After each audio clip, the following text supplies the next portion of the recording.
Hey everyone, welcome to another sit down with Michael Franzese. Hope everybody is doing well. Today is part 2 of the Lillo Brancato sit down.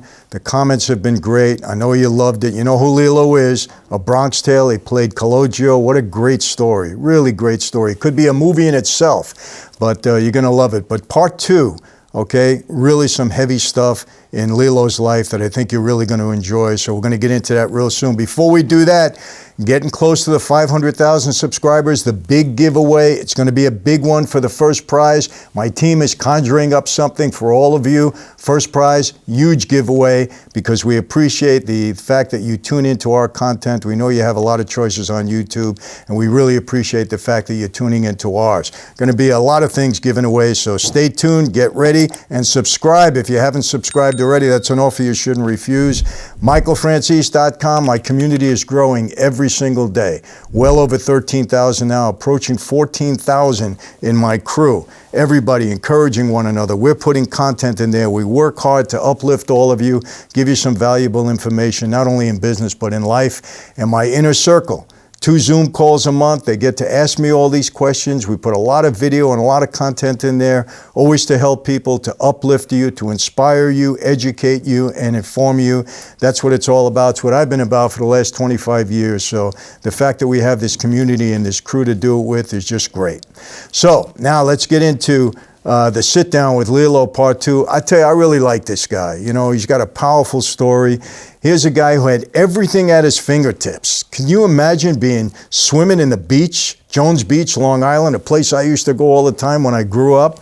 Next thing you know, it's somebody, a casting agent is coming to you, and a few weeks after that, you're in a movie with Robert De Niro and Chaz Palminteri, The Bronx Tale, one of the greatest mob movies ever done, one that I loved. I reviewed it here on my channel.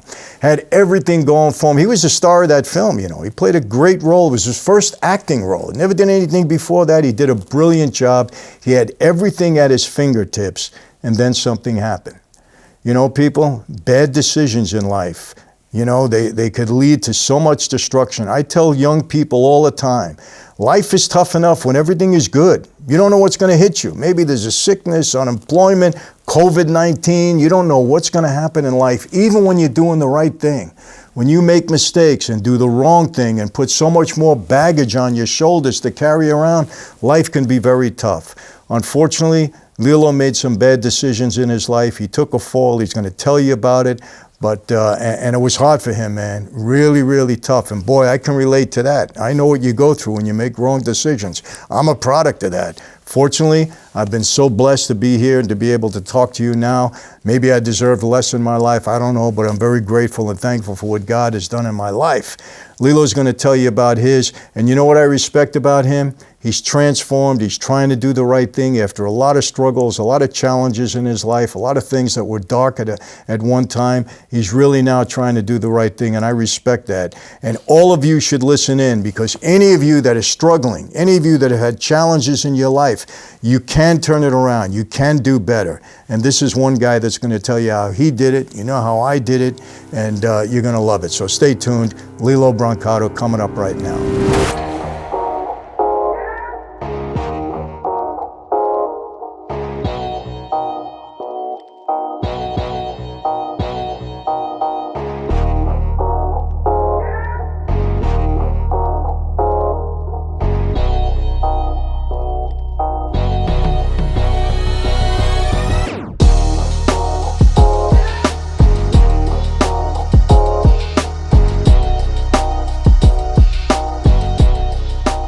I've tried to, not during my parole stint, but afterward, I tried to reach out to the family and, you know, some kind of like, you know, restorative justice and try to reach out. But the sister said that she wasn't ready and that she didn't want to do it. So I got to respect that. And, you know, it is what it is. So I understand, and I'm in the same position in many ways. I spent 20 years on the street, and I'll still get remarks and comments. You were a murderer, you were a mob guy, you extorted people. And listen, people have their ideas and their views of things. They don't know me personally, and some of the things they say, I have to say, look, I was a street guy, and I did what I did at that point in time. And like you can't go back and change those things. You can only be a better person today and in the future. And I know you're trying to do that. There's no doubt about it. And I know you are also. I know much work you do with trying to steer others, away from that life and stuff like that. That's very important. Like you said, what's done is done. We already lived that. We can't change that. But now we can use our experience in hopes of, that others won't do the same things that we did. And that's doing God's work. So we actually made something of the situation, which is very important. Exactly. I know you speak to young kids and you try to steer them away from drugs, and I think you do that from your heart. You honestly feel that way.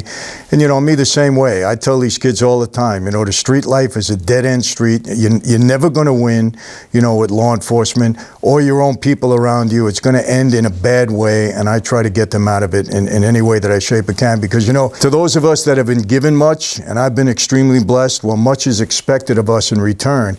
And I think in a way, even through all the struggles and challenges that you went through, you got a second shot in life. And that's big, because some people don't get that. We got a second shot, and we try to do the best we can with it. I know. And that's why I don't want to do anything to squander it. I squandered my first, and I was given opportunities that people only dream of. And, I didn't do the right thing by those opportunities. And, little by little, I'm getting back into the film and television business, and I got some good things coming out. But, if it happens, it happens. If it doesn't, I'm okay with that too. I mean, I love to do it and stuff like that. But if that wasn't in the cards for me, I know it was definitely in the cards for me before, because Bronx Tale being such an iconic film and people just really love this film, and me being the lead in it, I have that certain influence where people actually listen, especially like some of these kids. Because the film is obviously older than them, but it's a film that transcends time. And you can watch it now, and it would have the same impact it would have if it came out in the 60s or when it came out in the 90s. No doubt. And I think now it may even have more of an impact because of the whole interracial dating being more prevalent in society. So I think the film has more of an impact now. It's like the gift that keeps giving, and that's very important to me. And I work as director of public relations for a drug treatment center in New Jersey, in Metuchen, New Jersey. Tomorrow, I go in, and my topic tomorrow, because I do a group, I want to talk about anger in recovery, because anger is a big trigger that people succumb to and then they use. And every week we talk about different things that relate to recovery. I also told them my story, and I do the closing arguments like as if I was my attorney. Mm-hmm. To do that for them also, because there's little facts that I don't think that I would have stressed a little more, but my lawyer did a great job, and that's why I'm here now. But it's just fun to do. So I think it would be interesting for them to see. So I'm going to do that tomorrow as well. I'm going to talk about anger. Then I'm going to do, because we watched my documentary, they heard the story. Mm-hmm. Now I'd like to do that for them, just to keep it fun. The way I look at it is I think sometimes, because a lot of these kids, they struggle with addiction. It's not like it just started. This is something that's ongoing with them for many years. So as far as in the groups, talking about because I have the curriculum and I have what they want me to teach them and stuff like that. And I do that. I do what I'm asked to do. But then I always like to I kind of want to do things to teach them that there's a better way without them even knowing that I'm teaching them. And then when they do go back out there, it's just oh, wow. Like Mr. Miyagi. Yeah. He thought he was just having him clean the house and do all this work for him. But then when he told him, show me sand the floor, and he was like, wow, he's like a master. You know what I mean? I'm not Mr. Miyagi, but that's kind of like the concept. That's what I want to try to do by being a good example. And I think by being a good example, coming in, looking a certain way, you're in shape, you dress well, and you carry yourself in a certain way, people see in the flesh what recovery and sobriety looks like. And I always let them know I'm no better than you because I made movies. That means nothing. When it comes to this disease of addiction, it doesn't discriminate. It doesn't care what movie you're in or anything like that. And just how I have been able to achieve this, every single one of you in this room can do it. And you could, I really give these kids hope. And it's such a beautiful feeling because it has so much intrinsic value for me. It makes me feel good. And it hits that dopamine in my brain. You know what I mean? Like where I used to use drugs and things like that. Now it's different. The obsession has been lifted with that. But I'm not going to say I still have an addictive personality.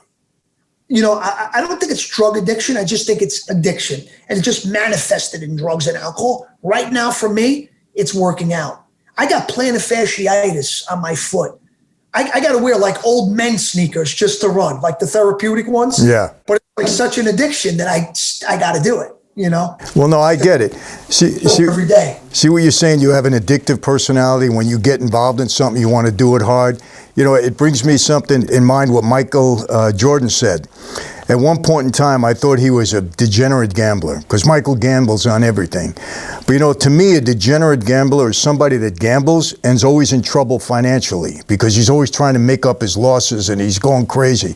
But Michael straightened it out for me. He said, you know what? He said, I have a competition problem. My gambling is just to raise the stakes in anything that I'm doing because I love to compete at the highest level. And for me, it made a lot of sense because he doesn't get in trouble because of his gambling. He can cover any bet that he loses. It's not a problem. But he has a competition problem, and that's how it manifests himself. And with you, your addictive personality, anything that you do, you just go hard into it. You know what I'm saying? And now that you cleaned up your act in that way, I got to tell you, we have a similar story in that when I speak to these gangbangers, they listen to me because I've been there, I've done that. I did 8 years in prison. I've been on the street. I know everything you're going through, and I'm telling you, this is how you can get out of it. And you, with the drug deal, same thing. You've been there, you've done that. They respect you. It's not like a teacher or a drug counselor trying to tell them something. Yeah, who never you got did any credibility. drugs. And you're trying to talk to this kid who was in the trenches, who's dope sick in the middle of the night, climbing through somebody's window to get high. Unless you've been there, you can't really know what it's like. Exactly. Or what to say to help these people out. And a lot of times, they're not going to believe you. They can spot who's real and who's fake, And I get excited. I got to drive an hour away every Wednesday. I get excited, man. I love staying plugged in with these kids and some older people and stuff like that. It's really a good group. A lot of times, these addicts are some of the best people. They really are some of the best people. And I don't know if it's they get bored with life or whatever it is that they take that avenue. You know what I mean? No, I know. But that's what I do, and I really love it. And I'd like to thank my friend Stephen Barone, who believed in me. We were with another company.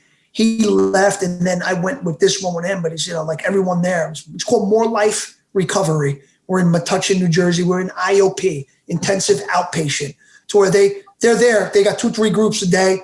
It's with housing. So they live not at the actual facility, but there's houses close by that are part of the facility. Well, really rewarding work. You keep up the good work. Whatever you're doing in your life, I know you continue that. It's going to be just as rewarding today as it will be 20 years from now. Because I get the same. I've been doing this 25 years, and I never get tired of it. I never get tired of seeing somebody's life transformed that I was in some way responsible for. It's very humbling, and it's also very rewarding. Now, I want to respect your time, but I got 3 more things I want to talk to you about. Sure. Okay, number 1, God is in your life. I've heard you talk about it, and I got to tell you this, sometimes I take a hit for this. I don't care. I spent 3 years in solitary, 29 months and 7 days, and I will tell you, Lillo, if a prison guard handed me a Bible on the worst night of my life, the night I thought I'd never get out of prison, losing my wife, losing my kids, it was just a mess. It was the only night in my life that I ever experienced hopelessness, which I believe is the worst emotion in the world. And I've experienced everything from ecstasy right down to grief and everything in between. But hopelessness is devastating. Nothing to live for. It's nothing to live for. What am I here for? And, I got into my Bible, and God became real to me. I'm a Christian, grew up a Catholic like you, went to Catholic school from kindergarten right through high school. I practice as a Christian now, and if it wasn't for God in my life, there's no way that I would have survived and got through all of this. And I know you have the same feeling. That's the centerpiece, man. That's everything. You need to have that in your life. And, I've seen so many signs and so many things. Like there was this guy, he passed away of cancer, but he was just a guy who used to write me when I was in jail, when I was in upstate in prison, because jail and prison. So I was upstate. I had 5.5 more years to do because I did 3 in Rikers. I was supposed to do 8.5 out of the 10, 85. But then I got my education there that I paid for out of my own pocket. So I got a 6-month time cut that I was eligible for, which they gave me. But this guy, John Monteleone was his name. He was from Hallandale Beach, Florida. And he would write me, he would just write me because he was very religious. And he would always say, your friend in Christ, John Monteleone. And this guy would give me nothing but good advice. And I remember I got into a fight. Over the phone with some kid. I got the better of him. That's not the point of the story, but I got the better of him. So they locked me up. They let him go. So now I was you ever hear the term keep lock? Where they keep lock you, they keep you locked? Yeah, of course. They got all your property. They give you the bare minimum. You know, they come by with the book cart. You have 1 book, 2 magazines every 3 days. So mail was a big thing. So I didn't tell this. I got my mail. I was locked up. I write the guy back, but I didn't mention anything about that I got in trouble. Mm-hmm. Okay, but here's the thing. When I got in trouble and I got keep locked, they take all my property. So now I don't have my loose leaf paper with the lines. I just get the state paper because they do a go around in the morning. You tell them I want inside, outside rec. I want chow. I need envelopes. I need paper, toilet paper, anything you need. And then they write and then they come back and bring it around. So I said, I need paper. I need writing paper. But the paper that the state provides, it doesn't have the lines, just blank paper. So I wrote this guy back on that paper. Yeah, like, same as always. Hey, John, how are you? How's the family? I hope everybody's well. We're doing great here. Everything's good. Just another day, just another group. Because it was like it's like Groundhog Day. It's the same thing every single day. Same thing every day. So I wrote him. He gets the letter. He responds. He responds. You know what he said? He said, Lillo, the fact that you're writing me on paper with no lines, the Lord tells me you're in trouble. What happened, Lillo? Wow. I was like shaking, because that's when I knew this guy really is a person in Christ. Your friend in Christ. He is my friend in Christ. This guy came to see me with his wife from Florida. They pay for it out of their own pockets. Come on, there's people we know our whole lives when we're away, they don't come see us. That's right. You were away 8 years, so was I. And they make up excuses on how they didn't have time in 8 years to come see you. But when I was doing movies with Robert De Niro and this one and that one, you had time to come see me then, right? Go out every night and all that. But this guy came to see me. He was a special guy. Like I said, he died of cancer, but I saw his wife and daughter because they're from up here, but they're from Dobbs Ferry. You know Dobbs Ferry, New York? Yeah, sure. Right in Westchester County. It's not far from Yonkers. So we went to this restaurant there, and I saw them. The daughter's married now. She got a beautiful little baby. So it's it's really nice to have God in your life. It's very important. It's very important, especially for guys like ourselves that looking to overcome. And you need that. That's like the essential thing. Without that, it doesn't happen. And you relate to this. Some people say religion is a crutch, or now you turn it to God. Religion is not a. First of all, I don't like the term religion. To me, it's my faith. It's my belief in God. It's not a crutch. Jesus, and I always point to Jesus of Nazareth, because as far as I was concerned, if you read the New Testament, you read the Gospels, Jesus of Nazareth was the only true man's man that ever walked the face of the earth. He had everything that a man should have. He had integrity, he had character, he loved people, he had wisdom, he was careful, he was humble. He was the greatest man that ever walked the face of the earth. He was my inspiration. And then obviously as a Christian, I believe he's the Savior of the world, rose from the dead for our sins. And he's not a crutch. He's an inspiration. He's a motivation. He's something we believe in that give us our strength to move on and to transform our lives. Because, Somewhat of an example, St. Ignatius, Ignatian spirituality, discernment.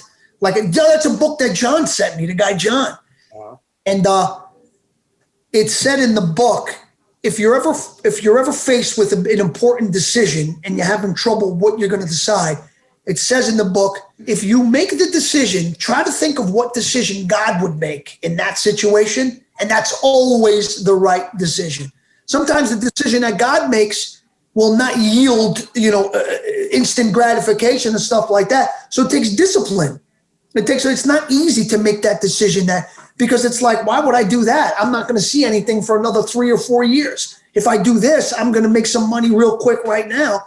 But it's that discipline. And that's why St. Ignatius said that. I live by that, Michael, because I know I've seen some really dark days as you have. You know, we didn't do this ourselves. There's definitely a higher power out there, and whatever your higher power is, whatever your higher power is, whatever works for you and whatever your faith is, but there's something bigger than us that allows these things to happen.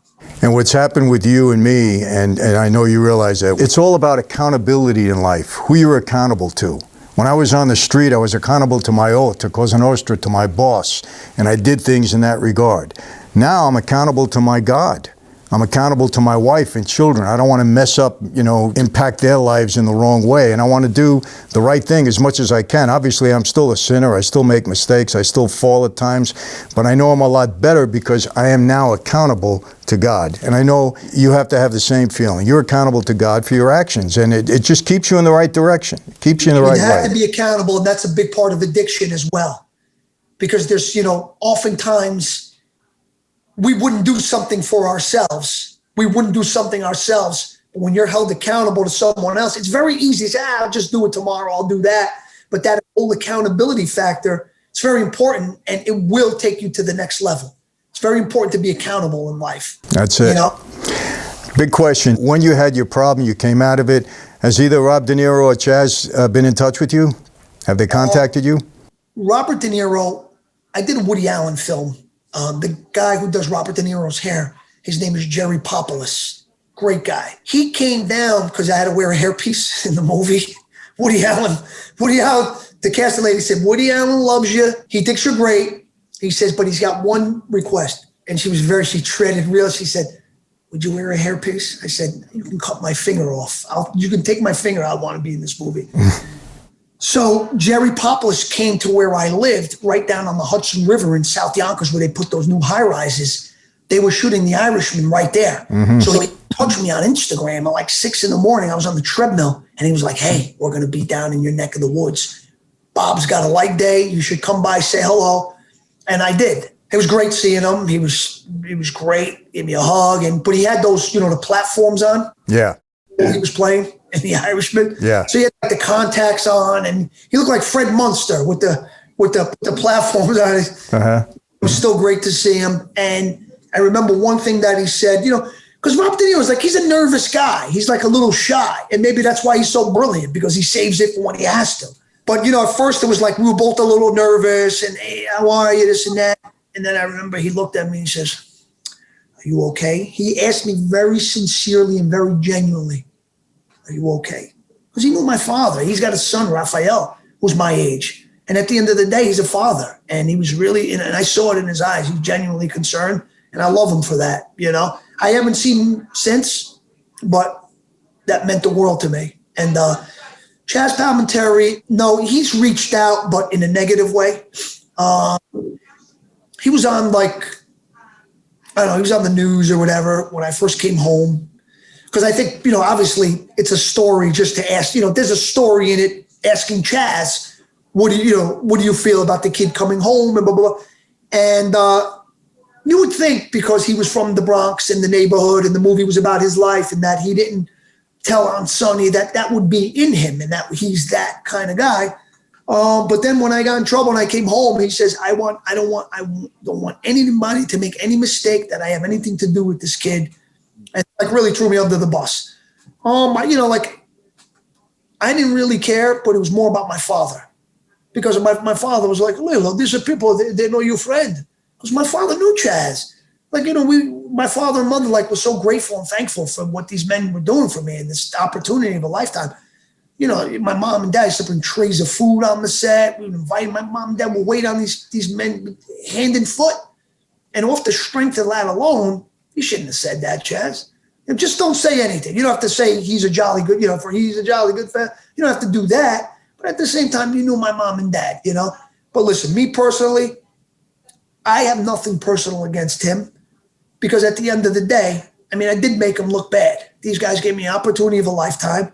And, I went and did what I did and someone ended up dead, So I got to take responsibility for that. And, so like I said, I'm not upset at Chaz. I wish he just would have chose his words a little different. But it is what it is. Yeah, well, I'm glad to hear that De Niro reached out to you. And Chaz, you know, that's unfortunate. I don't think he should have taken that position either. It was unnecessary. But hey, everybody does what they do, you know, right? At the end of the day, I made the mistakes, not him. So he shouldn't have to live with what I did. And, you know. All right. Well, listen, I got one thing I want to tell you. Now, you know this. If I could just mention a couple things, a couple of films and things that I have coming out. And go ahead, what was your question? Okay, well, maybe you should go first because I got to save mine for last. Tell me what you got coming up. Okay, so, you know, like I said, I'm still in the film and television business. I have one film called The Fury. That's the working title with my partner, Victor Rios. I'm a producer on it. I play a member of law enforcement. It's like a Michael Mann film, you know, Miami Vice. It's real slick looking. It looks so cool. I got that. I did a short film with Lynn Sigler, who plays the daughter on The Sopranos. Right. I play an abusive dad. I got the mustache and I've got the, you know, I look like it's in the 80s. I look like it's a really great role for me.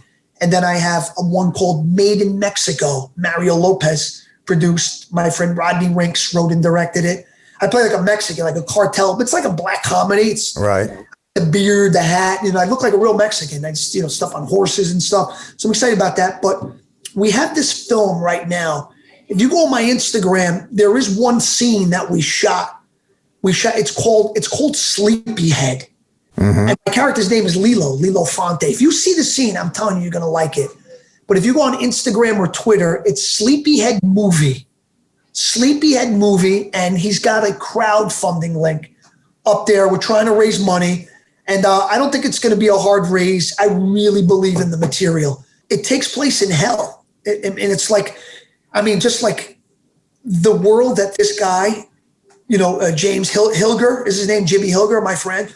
The world, this is no run-of-the-mill writer. I've, you know, been approached so many times by different people and writers. And Lilo, we want, and then a lot of, listen, I'm not putting anyone down, but it's just like, I didn't want to do too much more in the whole wise guy genre because I don't want to be typecast. I already am. And I just think every time I do that, that's one more foot in the typecast cement. And I just don't want to, I mean, you know, I'll revisit that, but this role in Sleepyhead and just the project itself, check it out. It's on my Instagram. It's like maybe 15 posts back. It's just one scene. It's awesome. It's going to blow you away. It's so eerie, and it'll have an effect on you. I know it did me, and I knew exactly what I was going to see, and it still had an effect on me. Do you know the boxer, Italian guy, Paulie Malignaggi? Yeah, I know him. Yeah. It's him and I. Uh-huh. We're in the scene. So check it out when you got a chance. It's Sleepyhead Movie on Instagram and Twitter. And like I said, we have a crowdfunding link, and we would be so thankful and appreciative if you could, you know, support the film. $50, $100, it all adds up, you know? You got my word. I definitely will. And just if you ever, next time you talk to Lynn Sigler, she went to school with my son and daughter. She knows that. Oh, okay. Yeah, my daughter Tina and my son John, she went to Jericho High School out in Long Island. Long Island, right? Yeah, in Long Island.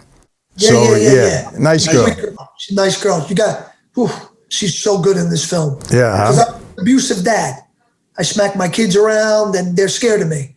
Because, you know, I'm Sal. I'm a construction guy, concrete like my dad was.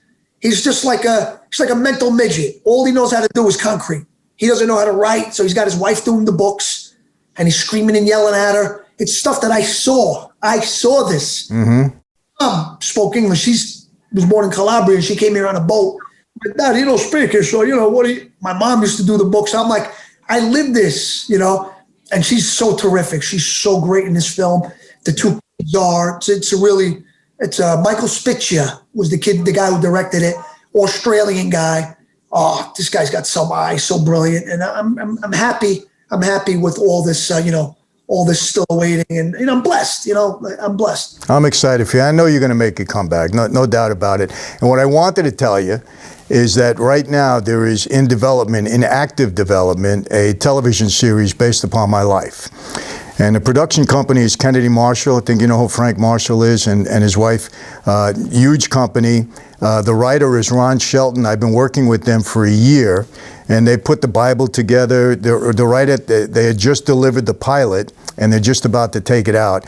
I would love for you, now you said you don't want to be typecast, but this could be a big television series because I'm with the right people, with the A-team on this. I would love to recommend you for a role. if you're interested. Of course, of course. Now, you know this. You get what I'm saying. I didn't want to like, but you get what I'm saying with the type. I love playing roles like that, but I think the more I do it, the more that's all people are going to see me as. But absolutely, I would love to take a look at it. I remember your name was mentioned by Christina Piemonte. Christina Piemonte? Yes, Christina. Yeah, she did some work for me on a little film that we did. She's great. And she knows my wife and daughter. And I remember I auditioned.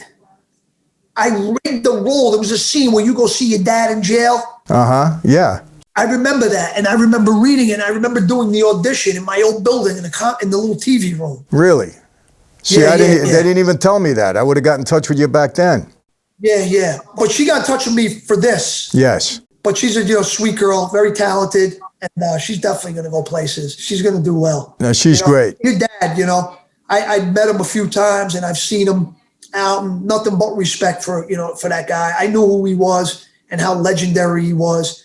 But every time we saw each other, he always took the time, come sit down. We'd sit down and talk and stuff like that. He was a great guy. And once again, my condolences to you and your loved ones. I appreciate it. And the same with your dad. I know what our dads meant to us, so much. They had such an impact on our lives. So it's a tough loss no matter how old they are. My dad was 103 when he passed, but, God bless him. But Christina and my wife, they're good friends, and my daughter, she directed a film that we did, and she did a great job. She's a very, very nice person, and she got in touch with my wife, and that's how this thing came together. I think you were talking to my wife, Camille, throughout this. She put it together with you. Well, listen, I'm gonna make them an offer they can't refuse, and I want you in that film. I'd love to just to get to know you a little bit. We'll hang out, and by the way, when you're out in L.A., I'm in Orange County, in Newport Beach, but we got this pizza franchise called Slices. And I guarantee you hung out in the Bronx and, all the New York spots. I guarantee this is going to be some of the best pizza you ever ate. So when you come out, right, absolutely. We'll have pizza, we'll have a glass of wine, we'll hang out a little bit, we'll have a good time. Absolutely. And maybe if you want to, we're going to be out there doing the music for the Fury. Sure. Because we've been out there because of the whole COVID thing. And LA, they're ridiculous out there. I heard the gyms haven't been open since last year. You have no idea. Crazy. I had COVID. I just tested positive for the antibodies. Because my doctor, I just did my blood work. His name is Valneo Buttari. He couldn't be more Italian. Right. And first thing he said to me, he says, Lillo, you're a very healthy man. He says, I want to let you know you test positive. And then he stopped. When I said, what did I test positive for? I got all scared, Oh, you test positive for the COVID antibody. I said, all right. He said, but because, I got shot, I lost my spleen, which is the biggest lymph node in your body. Right. And once that's gone, your immune system becomes severely compromised. And I already had to get a vaccine called the Pneumovax 23, which is a vaccine which protects me against pneumonia, because without a spleen, you'll die. Right. And I thought when I got the COVID that vaccine protected me from the pneumonia, because COVID, but it's different. It's different because pneumonia, which I was protected from, was the bacterial, little antibiotics, and it goes away. See, with COVID, it's a pathogen, it's a virus that has to run its course. And it's such a strong one that the white blood cells, they start to swell. And what happens is they pop in the lungs. So now your lungs get filled with all that liquid. Right. You got to be really, really healthy to overcome that. When it gets to that, it doesn't happen all the time. Right. That's under 1% of the people that actually get it. Mm-hmm. That happens. But when it does happen, you're pretty much dead. It's so hard because think about it, your lungs are, you have to breathe. When you have, even a little water in your lungs, the damage it does. It could affect your brain. It could do so much. And even some of these people that do beat the COVID, they're vegetables because their brain, the loss of all that oxygen because of all. So it's pretty scary. And I just hope and pray that this is going to be all over soon. And my heart and prayers go out to all those, that lost their lives and their loved ones. And I can't even imagine what they went through this past year. I agree. It's a tough one for everyone, but we're starting to open up a little bit out here. So next time you're out, please give me a holler. We'll definitely get together. And, so like I said, sit down, just talk about some old times, a little bit more. Have a good slice of pizza, a glass of wine, and just enjoy it. I don't drink, but I'll have the pizza, I'll have a nice soda. So. That's good. Either way, you got it. But Lillo, listen, I really appreciate this, bro. It was a great, I was looking forward to Thank you it. for the opportunity. Yes, and I'll let you know when this goes up, and then we'll just stay in touch. And listen, when they start to take the movie out, I'll let you know. I want to introduce you to Frank and the director, Ron. He's a terrific guy, and I'd love for you to be a part of it. I really mean it. Sounds good. Thank you so much. I appreciate it. And I wish you and your family all the best. God bless you. Thank you, brother. Guys. God bless you. All right, man. Take care now. Thank you. Bye-bye. Bye-bye. Bye-bye. Well, I promised you a fascinating story, and I got to tell you, I'm inspired by his story, because I tell you this, I'm no stranger to drug addiction. Not in my life. Fortunately, I never had that problem. I never had that addiction. But as I said in the interview, or in the sit-down, I should say, as I said in the sit-down, I've experienced it with my sister, who died of an overdose of drugs. My brother, a drug addict, 25 years. Terrible what happened in his life. Really, the destruction was just... something that's hard to describe. And Lillo went through that. And to come back from something like that, it's not easy, people. I can tell you right now, it's not easy. But what did he do? He was committed. He took a hard fall. He learned from it. He got God in his life. God was not a crutch. God was an inspiration, a motivation. It gave him hope when things were hopeless. That's what God does in our lives. It's not a crutch. We don't turn to that just because we say, hey, we found religion. I don't like the word religion. To me, it's all about God. For me, it's all about Jesus Christ and the man that he was and what he was able to do in my life and how he inspired me and motivated me in my life. And I believe it. And the same thing for Lillo. Great story, great comeback story. I'm certainly not one to judge anybody. I believe everything that he's saying. I believe his heart is in the right place, and I believe this young man is going to do the right thing, and he's going to help a lot of people get out of a bad situation in their life and help a lot of people transform their lives. And that's what it's all about. When you're blessed enough to come out of a tough situation, if you can use your experiences to help others, there's nothing more, satisfying in your own life. So I hope you enjoyed it. This is one of many sit-downs we're having. I know you love the Donnie Brasco, Joe Pistone sit-down. We got a lot more coming up. We're lining them up. So stay tuned.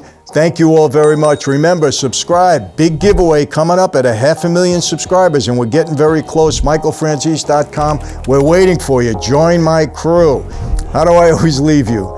Be safe, be healthy, God bless, and I will see you next time.